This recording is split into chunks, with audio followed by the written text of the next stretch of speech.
여러분 안녕하십니까? 이어서 광주 MBC 뉴스데스크입니다. 총선이 50여일 앞으로 다가왔지만 광주 전남 본선 대진표 확정은 늦어질 것으로 보입니다. 선거구 획정을 위한 국회 논의 창구가 사실상 막혀 있고 민주당 경선 결과도 순차적으로 발표되면서 이번 달 안에 후보 윤곽이 나오기는 쉽지 않을 전망입니다. 주현정 기자가 보도합니다. 오는 수요일 재외 선거인 명부 작성을 시작으로 4.10 총선이 카운트다운에 들어갑니다.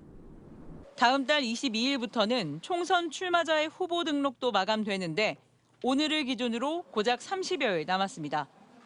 하지만 경기장 격인 선거구 획정은 아직입니다. 현행법상 선거 1년 전에 끝나도록 돼 있지만 21대 총선에서는 39일 전, 그에 앞선 국회의원 선거에서도 40여일을 겨우 남기고 합의를 봤습니다.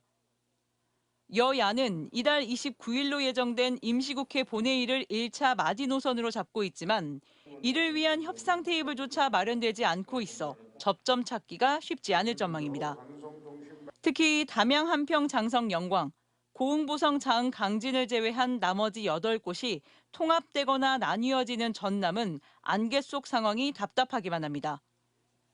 사정이 이렇다 보니 총선 대진표도 더디게 채워지고 있습니다.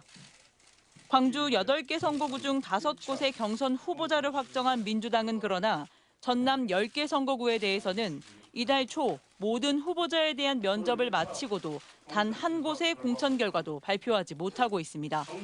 전남 지역에 발표되지 않은 것은 말씀하신 것처럼 선거구 획정 문제가 아직 결론이 나지 않았기 때문에 발표하지 않았습니다.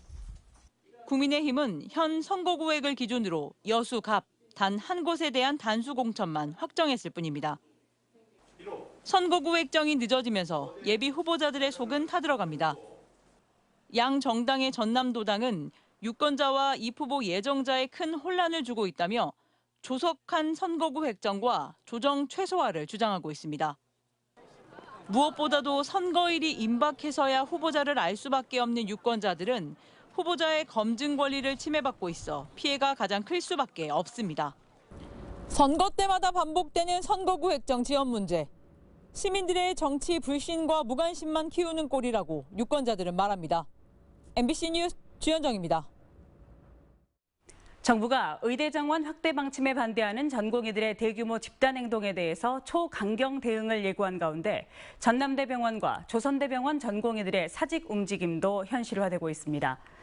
전남대병원 전공의협의회는 내일부터 전공의들의 개별 사직과 근무 지속 여부를 개인 자유에 맡기고 사직 날짜에 맞춰 전공의들이 출근을 하지 않을 것으로 예상한다고 밝혔습니다. 조선대병원은 앞서 내과 전공의 7명이 병원에 개인적인 이유를 들며 사직서를 제출했는데 다른 전공의들도 사직 여부를 논의 중인 것으로 전해졌습니다. 인구 소멸 위기가 확산되는 가운데 섬 지역의 인구 감소 실태는 더 심각한 실정입니다. 섬으로 이뤄진 신안군에서는 공무원이 섬 지역 근무지로 가족과 함께 이사할 경우에 파격적인 근무 조건을 제시해 결과에 관심이 모아지고 있습니다. 김윤 기자가 취재했습니다. 1983년 신안군의 전체 인구는 12만여 명에 달했습니다. 30년 뒤인 지난해 12월 말 기준 신안군의 인구는 3분의 2가 감소한 4만 4,100여 명으로 줄었습니다. 햇빛연금 등이 도입되면서 지난해 인구는 전년보다 0.4% 증가했지만 아직 안심할 수준은 아닙니다. 신안군은 인구 증가세를 확산시키기 위해 공무원을 대상으로 읍면 이주를 추진하고 있습니다. 올해부터 시행되는 이 정책은 해당 공무원에게 단독주택을 무상으로 빌려주고 인사발령 가산점을 부여하는 것입니다.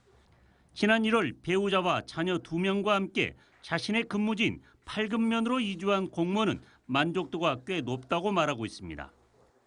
매일매일 저희 아이들을 볼 수 있어서 그게 제일 행복하고 또 층간소음에서 분쟁에서 해방될 수 있어서 너무 좋습니다. 신안군은 일반인을 대상으로 한 귀농, 귀촌 정책과 함께 군청 공무원들에게도 이 같은 혜택을 확대하자는 취지에서 추진하고 있습니다. 지리는 여건에 부부 공무원이 이제 별도로 떨어져서 살다 보니까 주말 부부가 많은데 이 정책을 시행하게 되면 부부 공무원에 한해서는 같이 거주할 수 있는 인사 이동도 인구 소멸 고위험 지역인 신안군은 지난해 홍도 분교의 폐교를 막기 위해 자녀와 함께 이주하는 부모에게 매월 320만 원 상당의 일자리를 제공하고 연간 80만 원의 아동수당을 지급하는 등 파격적인 정책을 내놔 눈길을 끌고 있습니다. MBC 뉴스 김윤희입니다.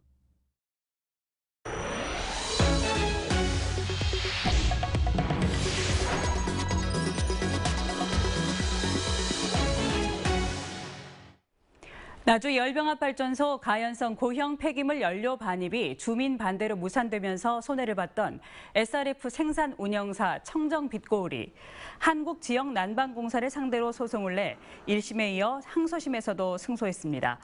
서울고법 이광만 부장판사는 광주 SRF 생산시설 운영 주체인 청정빛고울이 나주 열병합발전소 연료 공급 협약을 지키지 않은 한국지역난방공사를 상대로 제기한 손해배상 소송 항소심에서 공사가 85억 9천여만 원을 배상하라고 판결했습니다.